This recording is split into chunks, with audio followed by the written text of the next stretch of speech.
Welcome to the Afterspin, opinions from thought leaders in our state. I want to ask Chris Fitzsimon and Rick Henderson, several weeks ago we discussed a bill that would change the way Duke Energy set their rates. Senate Bill 550 had passed the Senate, was being debated in the House, and after a lot of discussion, the House finally decided to refer this to a study committee about changing the way the State Utilities Commission sets rates rather than authorizing a major overhaul in rate setting. What do you think of this new study commission idea, Chris? I think it was the right thing to do. I thought it was not a good idea to rush a massive change in the way we set rates. And I think I said on the show at the time we discussed it, I don't think many people in North Carolina think Duke Energy has too little power in the General Assembly or setting rates. So to give them more power without a long, thorough investigative study of this we need consumer advocates on there. We need Duke, of course.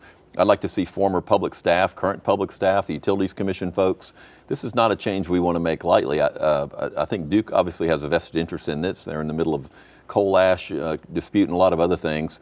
Thank goodness the legislature came to their senses. Let's take a look at this before we change it. And rebuilding the grid is certainly something. But this SB 550, which by the way is named SB 550, has passed many other states already, Rick. Does that justify our doing it? Well, sure, because the thing about the study committees that is useful, as Chris said, is that these are public, these are deliberative. There are an awful lot of people who are involved in the process. I hate using the term stakeholders, but there are a lot of stakeholders involved in the process. And there's an awful lot more transparency in these study committees than there is in any sort of legislative action, regardless of who's in charge. And so I think that's the right thing to do.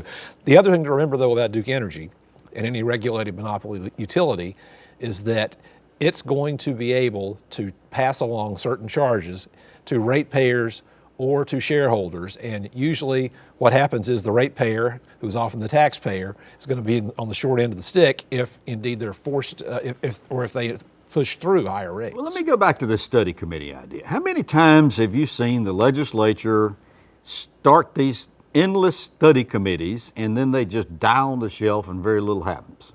Well, I mean, I'm not sure I would think that would be a bad idea in this case, but we have to have good faith that people will testify in good faith, that we'll have it matters a lot who's appointed to this committee. We do have a lot of people in this state with a lot of experience. We have a Utilities Commission for a reason. We have a public staff for a reason. So I think the legislature did the right thing, and I look forward to seeing how this study committee That was evolves. the one thing about this, because my dad served on the Utilities Commission back in the 70s, and it looked like it was circumventing the Utilities Commission. Well, the thing about the study committee that's also nice is that at the end of the time of the study committee, they have to propose legislation the General Assembly has to consider. So it may die on the vine and that it may not go anywhere, but there will be legislation proposed. And I can think of, for instance, with criminal justice reform, a great example of a study committee that came up with some very good recommendations.